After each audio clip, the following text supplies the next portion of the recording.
السلام علیکم ورحمۃ اللہ وبرکاتہ۔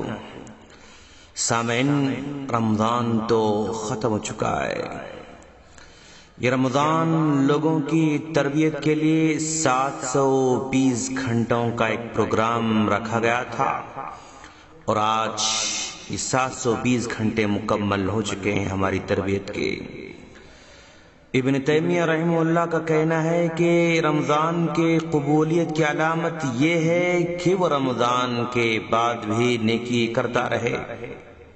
اگر کوئی رمضان کے بعد بھی نیکی پر قائم رہے تو سمجھ لیں کہ اس کا رمضان قابل قبول ہے، اور اگر کوئی رمضان کے بعد پھر نافرمانی کرنے لگے تو اس کا واضح مطلب یہ ہوا کہ اس کا رمضان قابل قبول نہیں ہوا۔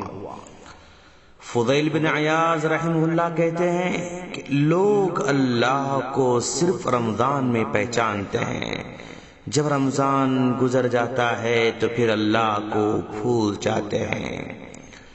یہ 720 گھنٹوں کا پروگرام تقوی کے لیے رکھا گیا تھا۔ اب دیکھیں، اپنے گریبان میں جھانکیں، کیا ہمارے اندر تقوی پیدا ہوا؟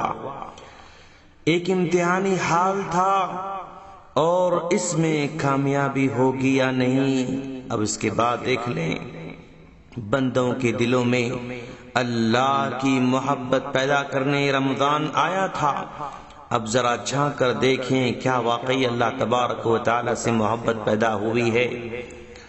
یہ رمضان ہمیں اپنا احتساب کرانے آیا تھا۔ ذرا غور کر لیں، کیا ہم نے کبھی احتساب کیا ہے؟ یہ رمضان قرآن و سنت سے تعلق پیدا کرنے آیا تھا۔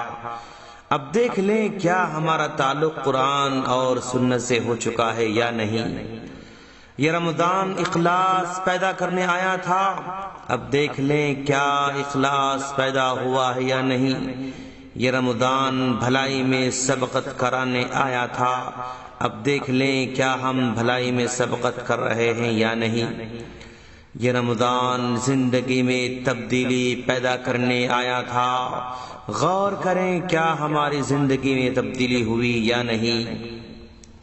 یہ رمضان امت میں وحدت پیدا کرنے آیا تھا۔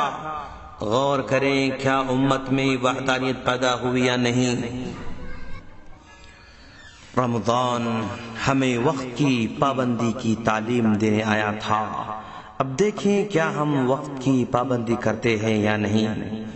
رمضان اخلاقی تعلیم دینے آیا تھا، اور کہہ رہا تھا، من لم يدع قول الزور والعمل به فليس لله حاجة في ان يدع طعامه وشرابه۔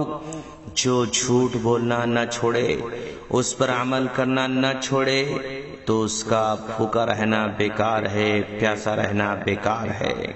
اب دیکھیں، کیا اخلاقی تعلیم ہمارے اندر پیدا ہوئی یا نہیں۔ یہ رمضان مومنوں کو صبر کی تعلیم دینے آیا تھا۔ اب گریبان میں جھانک کر دیکھیں، کیا واقعی صبر پیدا ہوا ہے یا نہیں۔ یہ رمضان نفسانی خواہشات پر غالب آنے کا طریقہ سکھانے آیا تھا۔ اب غور کریں، کیا واقعی ہم لوگ اپنی خواہشات پر غالب آتے ہیں یا نہیں۔ یہ رمضان پوشیدہ اعمال کی تربیت کے لیے آیا تھا۔ یہ رمضان نعمتوں کو بانٹنے آیا تھا۔ یہ رمضان جسم کو بری عادتوں سے بچانے کے لیے آیا تھا۔ یہ رمضان سگریٹ نوشی کو ختم کرنے آیا تھا۔ یہ رمضان شراب نوشی کو ختم کرنے آیا تھا۔ دوستو، اگر یہ ساری کی صفات اپنے اندر پیدا ہو رہی ہیں، آپ محسوس کر رہے ہیں، تو پھر آپ کا رمضان کامیاب ہے۔ اگر یہ چیزیں ہمارے اندر محسوس نہیں ہو رہی ہیں اور ہمیں نظر نہیں آ رہی ہیں، جس کا واضح مطلب یہ ہوا کہ ہمارا رمضان ہمیں فائدہ پہنچا نہیں سکا۔ ہم اللہ سے دعا کرتے ہیں کہ باری تعالیٰ، تو ہماری اس رمضان کو فائدہ مند بنا۔ جو چیزیں پیدا کرنے آیا تھا، وہ ساری چیزیں اپنے اندر پیدا کرنے کی توفیق عطا فرما۔ آمین۔ السلام علیکم ورحمۃ اللہ وبرکاتہ۔